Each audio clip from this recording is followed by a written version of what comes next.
विद्यार्थी भाइयों, जय स्वामीनारायण। आज मैं आपके समक्ष कक्षा 7 का चौथा पाठ उसका भी भाग 2 लेकर उपस्थित हुआ हूँ। पाठ का नाम है कथनी और करनी। विद्यार्थियों, प्रथम वीडियो में हमने देखा कि कथनी और करनी में अंतर नहीं होना चाहिए, उसके बारे में लेखक क्या कहना चाहते हैं। आइए इस वीडियो में पाठ के महत्वपूर्ण पर्यायवाची शब्द, मुहावरे तथा प्रश्नोत्तर आदि लेते हैं। पाठ की संक्षिप्त चर्चा कर ली जाए। पाठ में लेखक ने बताना चाहा है कि कथनी और करनी में अंतर नहीं होना चाहिए, अर्थात जिस प्रकार हम बातें करें उसी प्रकार हम कार्य भी करें। कहे कुछ करे कुछ, ऐसा नहीं करना चाहिए। जिसके उदाहरण भी देते हैं। एक पार्क का उदाहरण दिया है जिसमें एक सज्जन ने फूल लगाए होते हैं, लेकिन स्वयं नियम का वह पालन नहीं करता और वह स्वयं तख्ती लगा के रखता है। फूल तोड़ना मना है किंतु वह स्वयं फूल तोड़ता है, गलत बात है ना। फिर बस कंडक्टर का उदाहरण दिया गया है। उसके बाद एक दुकानदार का उदाहरण दिया गया है।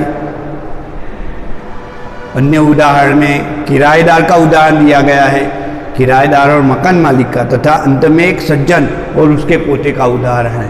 तो आइए हम पाठ के स्वाध्याय की संपूर्ण चर्चा करते हैं। पर्यायवाची शब्द, संवारा, सजाया, अंतर, भेद या फर्क, कतार अर्थात पंक्ति, वर्जित अर्थात निषेध या मनाही, कंडक्टर, परिचालक, शीघ्र अर्थात जल्दी, राशि अर्थात रकम। मुहावरे लेंगे हम। मुहावरे खास आपको याद करने की आवश्यकता है। कक्षा 6 से 10 तक मुहावरे एग्जाम में अवश्य आते हैं और मुहावरे लिखने में आप बड़ी गलती करते हैं। मुहावरे के अर्थ अलग होने चाहिए मुहावरों से, और वाक्य प्रयोग में वही जो मुहावरा दिया गया है उसका आपको समावेश करना होता है। यह खास ध्यान रखिएगा विद्यार्थियों। तो आइए मुहावरे देखते हैं। पाठ क्रम 4 कथनी और करनी के। प्रथम मुहावरा है गुणों की खान, अर्थात बहुत गुणी होना। उसका अर्थ है, वाक्य प्रयोग आप अपनी इच्छा के अनुसार योग्य लिख सकते हैं, जो भी योग्य हो वह। मैंने लिखा है गुणों की खान बहुत गुणी, अर्थात वाक्य है चौथी स्त्री का बेटा तो गुणों की खान है, अथवा सरोज बहन का बेटा गुणों की खान है। आप कोई भी वाक्य प्रयोग लिख सकते हैं। अन्य मुहावरा है पानी पानी होना, अर्थात बहुत लज्जित होना। बिच्छू अपनी आदत के कारण शर्म से पानी पानी हो गया। अब कुछ एक एक वाक्य के प्रश्नोत्तर है विद्यार्थी भाइयों, चलो उसे देखते हैं हम। प्रश्न है, मनुष्य स्वयं को क्या समझता है? मनुष्य स्वयं को गुणों की खान समझता है। फूल तोड़ने वाले सज्जन ने लोगों को क्या कहा? फूल तोड़ने वाले सज्जन ने लोगों को कहा, फूल मैं इसलिए तोड़ रहा हूं क्योंकि मुझे पूजा के लिए चाहिए।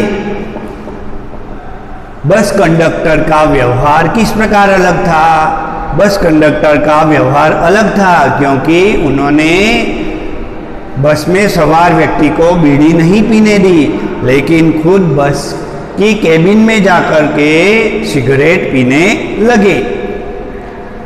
अन्य प्रश्न है, किराएदार का कितने महीने का किराया बाकी था? किराएदार का 4 महीने का किराया बाकी था। अथवा यह भी प्रश्न आ सकता है, मकान मालिक कितने महीने का किराया लेने आया? तो मकान मालिक 4 महीने का किराया लेने आया। फिर एक प्रश्न आ सकता है, दुकानदार ने स्कूटर चालक से क्या कहा? दुकानदार ने स्कूटर चालक से कहा, आप अपना स्कूटर यहाँ पार्क मत कीजिए, पार्किंग की जगह में पार्क कीजिए।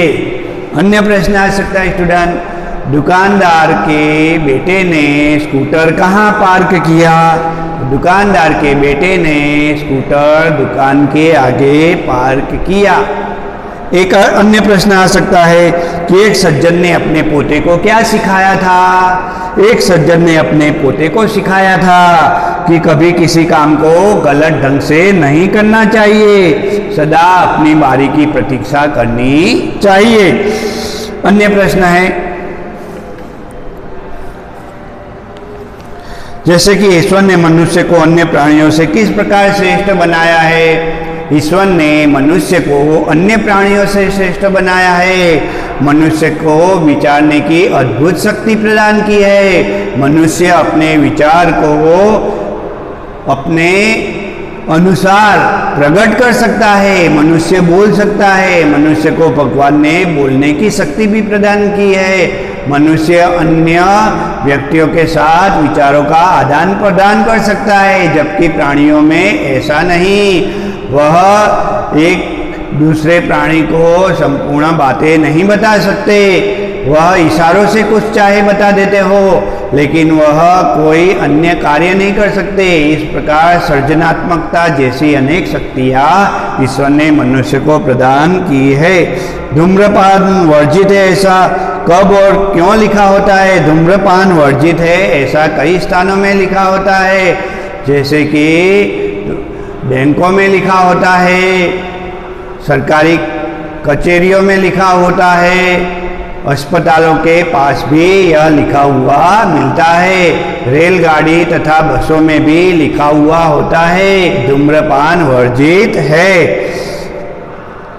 अन्य प्रश्न है, लोग कहाँ कहाँ कतार में खड़े रहते हैं। लोग कई जगह कतार में खड़े हुए पाए जाते हैं, जैसे कि बैंक में पैसा लेने के लिए तथा पैसा रखने के लिए लोग कतार में खड़ा रहते हैं। लोग एटीएम में भी कतार में खड़े रहकर बारी बारी से पैसे निकालने के लिए जाते हैं। राशन की दुकान में भी लोग कतार में खड़े हुए पाए जाते हैं। इस प्रकार अनेक स्थानों पर लोग कतार में खड़े हुए पाए जाते हैं। तो इस प्रकार विद्यार्थियों, महत्वपूर्ण प्रश्नों की हमने चर्चा की। कुछ बड़े प्रश्न देख लेते हैं कि पहला प्रश्न है, फूल तोड़ने वाले सज्जन ने लोगों को किस प्रकार विश्वास में लेना चाहा और अंततः उन्होंने लोगों का विश्वास का दुरुपयोग किस प्रकार किया। तो हम लिख सकते हैं कि फूल तोड़ने वाले सज्जन ने स्वयं पार्क का निर्माण किया था। खुली जगह पर उन्होंने फूल के पौधे लगाए थे जिसमें फूल उग गए, किंतु उन्होंने वहाँ एक तख्ती लगाई जिसमें लिखा फूल तोड़ना मना है, और वह स्वयं रोज सवेरे जाकर के फूल तोड़ते थे। इस प्रकार फूल तोड़ने वाले सज्जन ने लोगों के साथ गलत व्यवहार किया। जब वह पकड़े गए तो कहने लगे, मैं तो पूजा के लिए तोड़ रहा हूँ। अन्य प्रश्न आ सकता है विद्यार्थी भाइयों, महत्वपूर्ण 4-5 वाक्यों में प्रश्न लिखिए। उसमें बस कंडक्टर ने कथनी और करनी में किस प्रकार अलग व्यवहार किया। तो हम लिख सकते हैं कि बस कंडक्टर ने कथनी और करनी में अलग व्यवहार किया। उसने बस में एक व्यक्ति बीड़ी पी रहा था, तो वह बीड़ी खिड़की से बाहर फेंकवा दी और स्वयं बस की केबिन में जाकर के बैठ गए और ड्राइवर के पास जाकर के बैठ के वह सिगरेट पीने लग गए। जब लोगों ने उन्हें नियम बताए तो कहने लग गए, नियम आपके लिए है, मेरे लिए नहीं है। इस प्रकार बस कंडक्टर ने कथनी और करनी में गलत व्यवहार प्रस्तुत किया। तो विद्यार्थी भाइयों, इस प्रकार पाठ के महत्वपूर्ण कई प्रश्न है। पाठ के प्रश्न अच्छी तरह से तैयार कीजिए। अपनी हिंदी की नोटबुक में स्वाध्याय लेखन का कार्य पूर्ण कीजिए। जय स्वामीनारायण।